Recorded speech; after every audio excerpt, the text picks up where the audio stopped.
Hi, as you know, we've been talking about the part B of the ABCs of happiness, becoming. And I've shared a number of strategies for becoming that include spending time in nature, getting exercise, building fun and recreation into your life. We've looked at quieting yourself through different practices of breathing, mindfulness, savoring, meditation. And then in the last lecture, I talked about finding meaning by defining your purpose. People who have a sense of purpose are much happier than those who are simply living out of duty or going through the motions of life. So one last lecture on becoming. In this lecture, I want to talk about setting and accomplishing goals. Let me say at the outset that this strategy is more complex than the other strategies on becoming. Frankly, there's not a lot of research that suggests a relationship between setting goals and happiness. And yet, for me, it's intuitive. I found a lot of meaning and fulfillment in my life because of some of the big goals I've accomplished, like getting a PhD, building my business, writing a book, raising children, and so on. I sacrificed to reach these goals, perhaps even short-term pleasure. And yet I feel a sense of pride in my accomplishments. They bring me fulfillment and meaning. But we have to be careful because setting and going after goals creates stress. Serious goal setting can turn us into type A personalities in which our goals become so important that we trade away other sources of happiness, such as taking time to savor little experiences or expressing gratitude or spending time with family and friends. What this means is that achieving goals can bring great meaning and satisfaction, but if we become overly fixated on goals, we experience stress and pressure that potentially rob us of happiness. So it's a little bit of a catch-22. Setting goals consumes time that could go into other endeavors, including more pleasurable activities. And I have to say that our goals easily set us up to get on a scarcity treadmill by believing that we can only feel good about ourselves or we can only be happy when we accomplish a goal. And that we continually have to do more and be more. We have to be more, better, and different in order to be happy. So I want to suggest that we not give up on goals, but let's be aware of managing ourselves during the process of accomplishing those goals. Part of this is knowing that we can find ways to be happy during the journey and not just at the end. It's knowing that we can be happy whether we accomplish the goal or not, that our happiness isn't dependent upon only the final outcome.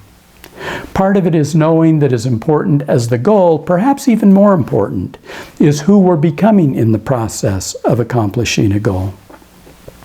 Well, after all of these qualifications, let me say that accomplishing goals not only helps you improve in an area of life or make a contribution to society, but also gives you a sense of mastery and control as you realize that you're not simply a passive heir of whatever life dishes up, but you're an agent of change who influences and affects the course of your life.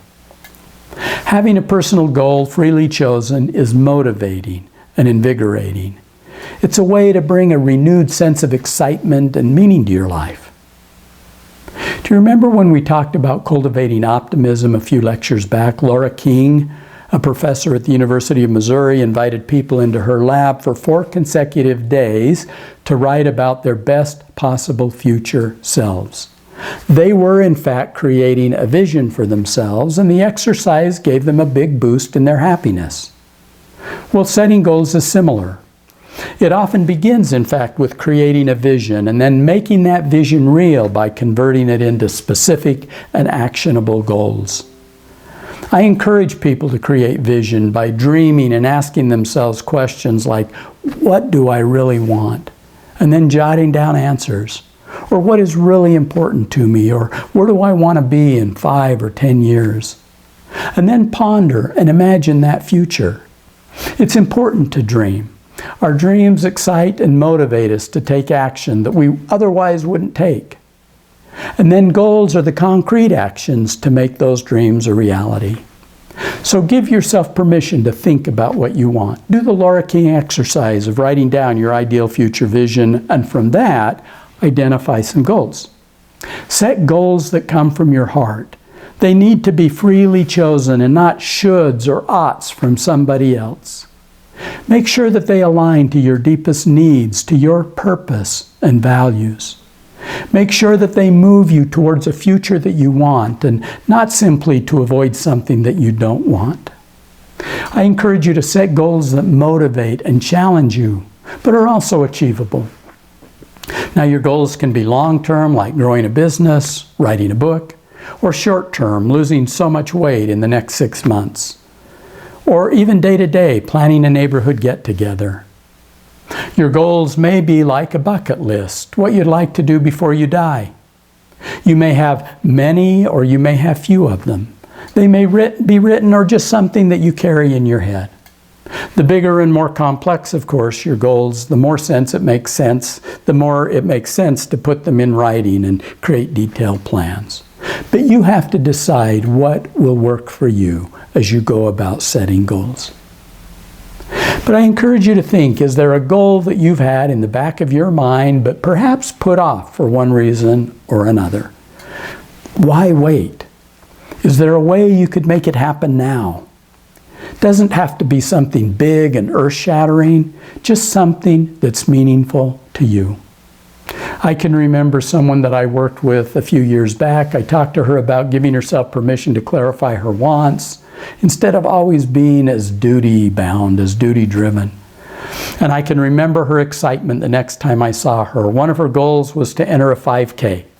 Well, she not only entered, but she came in second place among all of the women of the race. She was ecstatic as she shared this with me. Although not a huge dream, it was the first time she'd given herself permission to think about her wants and go after something that was really important to her. And so it became kind of a turning point for her and her belief in herself and recognition that she could take command of her life by setting and going after goals. Well, for those of you who want more guidance on this topic, I'm giving you a template for setting goals. It helps you take a goal from the abstract to the specific actions that you can take to accomplish the goal, as well as creating the conditions that will make it more likely that you'll be able to accomplish your goal. So it's a powerful tool that I've used with thousands of people and which can help you create real, concrete, and specific goals. Well, this lecture concludes the Becoming section of the program. So I'm also providing you with an application, an exercise to think through the specific actions that you can take, that you can choose, some of the becoming strategies that we've talked about that you can incorporate into your life and thereby increase your happiness and well-being. In the next lecture, I'm moving on to the C of the ABCs, connecting. I'll see you there.